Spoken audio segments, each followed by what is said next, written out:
बिस्मिल्लाहिर्रहमानिर्रहीम। शुरू अल्लाह के नाम से जो बड़ा मेहरबान निहायत रहम वाला है। हम उन लोगों के ग़ुलाम बन चुके हैं जिनके मुंह से हम अपनी तारीफ़ सुनना चाहते हैं। शक को कभी भी अपने ऊपर गालिब मत आने दें, ये आपके पास कोई भी हमदर्द नहीं रहने देता।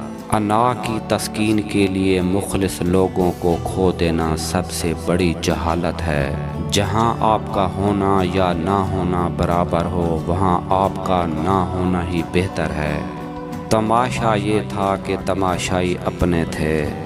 जब तक अपने पाँव पर खड़े रहोगे तो लोग सलाम करते रहेंगे। जहाँ बैठ जाओगे तो लोग भीख के चंद सिक्के तुम्हारी झोली में डालकर आगे निकल जाएंगे, और यही दस्तूर दुनिया है। मरहम की लालच में अपनी दुखती रग का पता लोगों को देना बेवकूफ़ी की आखिरी हद है। किसी के वक्त पे हंसने की गलती कभी न करना, ये वो वक्त होता है जो चेहरे याद रखता है। आपकी दी हुई इज़्ज़त सिर्फ वही लोग हज़म कर पाते हैं जिनकी अपनी कोई इज़्ज़त हो। दीनदारी का तकब्बुर दुनियादारी के तकब्बुर से ज़्यादा ख़तरनाक चीज़ है। दुआ करें कभी गरूर ना आए।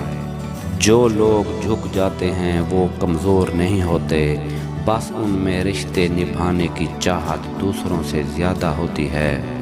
जिंदा इंसान को कंधा देकर खड़ा करना जनाजे को कंधा देने से कहीं अफजल है। खुशी और गम का दुरानिया एक जितना ही होता है, बस खुशी सुकून देती है इसलिए हम शुमार नहीं करते, जबकि गम तकलीफ़ देता है और हम दिन गिनने बैठ जाते हैं। एक आम पानी और आँख के पानी में सिर्फ जज्बों का फ़र्क होता है। अपना बच्चा रोए तो कैसे सीने में दर्द होता है, लेकिन किसी और का बच्चा रोए तो सर में दर्द होता है। फ़र्क होता है जज्बों का और एहसास का। आज के दौर में ज़िंदगी के आधे मसाइल का हल तो मुस्बत सोच में ही है।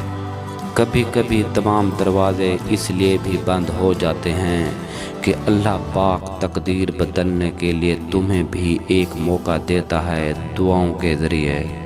किसी की इज़्ज़त को रौंद कर आपको शायद वक्ती तस्कीन ज़रूर मिल जाएगी, मगर रूह को सुकून नहीं मिल सकता।